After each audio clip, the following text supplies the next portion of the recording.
और अगर मिटाना है मोदी जी, छुप के मत कीजिए, सामने आ जाइए मैदान में और मिटाने की कोशिश कीजिए, फिर पता लगेगा आपको हिंदुस्तान की जनता क्या करेगी आपके साथ। नमस्कार, जनमत की पुकार में आपका स्वागत है। झारखंड के गोड्डा में राहुल गांधी ने की रैली, बीजेपी पर संविधान को लेकर आरोप लगाया। झारखंड में पहले चरण के मतदान के बाद कांग्रेस दूसरे चरण के प्रचार में लग गई।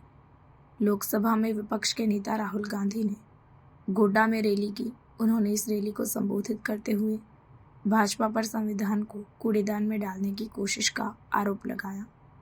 उन्होंने प्रधानमंत्री नरेंद्र मोदी पर निशाना साधते हुए कहा कि अगर उन्होंने संविधान पढ़ा होता तो नफरत नहीं फैलाते। इसके साथ ही कांग्रेस नेता ने भाजपा पर मुंबई में धारावी की जमीन को उद्योगपति गौतम अदानी को देने का भी आरोप लगाया। उन्होंने दावा किया कि उद्योगपतियों की मदद से ही महाराष्ट्र में कांग्रेस की सरकार को उखाड़ फेंका गया। रैली को संबोधित करते हुए राहुल गांधी ने कहा कि हमारी मोहब्बत की दुकान है, उनका नफरत का बाजार है। हम भाजपा की नफरत और हिंसा को मोहब्बत से खत्म कर सकते हैं। झारखंड में पिछड़े वर्ग के आरक्षण को लेकर भी राहुल गांधी ने भाजपा को घेरा। उन्होंने कहा, झारखंड में भाजपा ने पिछड़े वर्ग का आरक्षण 27% से घटाकर 14% कर दिया। एक तरफ नरेंद्र मोदी भाषण देते हैं, मैं पिछड़े वर्ग का हूँ, तो वहीं दूसरी तरफ पिछड़े वर्ग का आरक्षण कम कर देते हैं। आपकी ज़मीन छीन लेते हैं, नोटबंदी कर बेरोजगार बना देते हैं।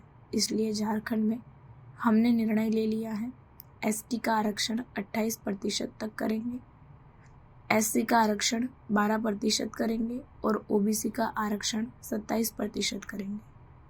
आगे राहुल गांधी की पूरी बात सुनिए, उन्होंने क्या कहा।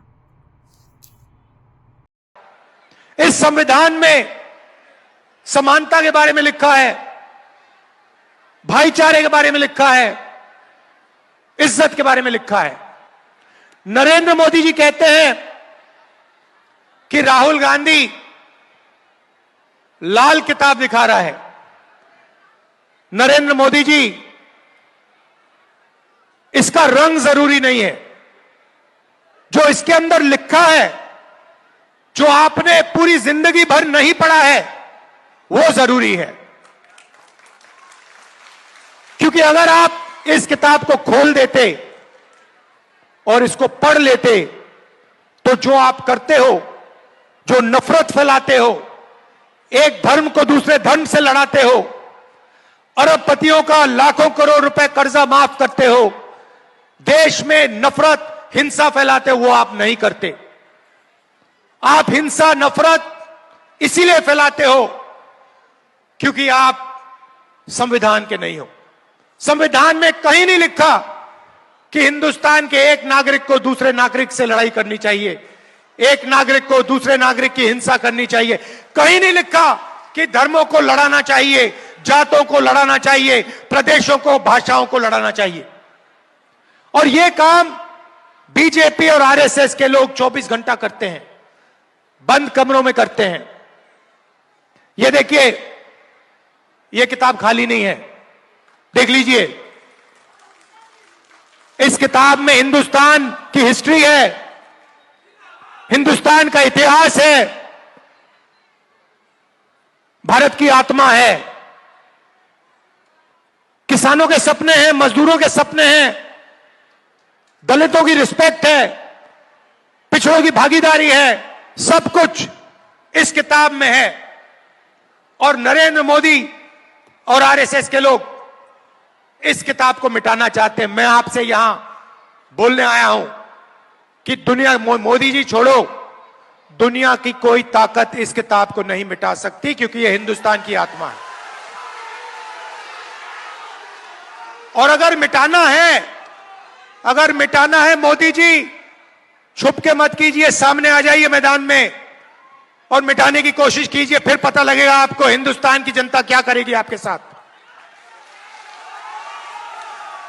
हम नरेंद्र मोदी से डरते नहीं हैं। 56 इंच की छाती, मन की बात, इन चीजों से हम डरते नहीं हैं। नरेंद्र मोदी जी अरबपतियों की कठपुतली है। जो अरबपति कहते हैं वो नरेंद्र मोदी करते हैं। अरबपति आपकी जमीन चाहते हैं, अरबपति आपका जल चाहते हैं, आपका जंगल चाहते हैं। नरेंद्र मोदी आपको मन की बात सुनाएंगे,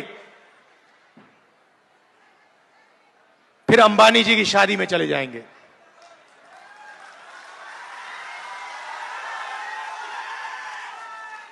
आपको पाठ सिखाएंगे, लंबे लंबे भाषण करेंगे और फिर शाम को अंबानी जी की शादी में जाएंगे, खाना खाएंगे, नाच गाना देखेंगे।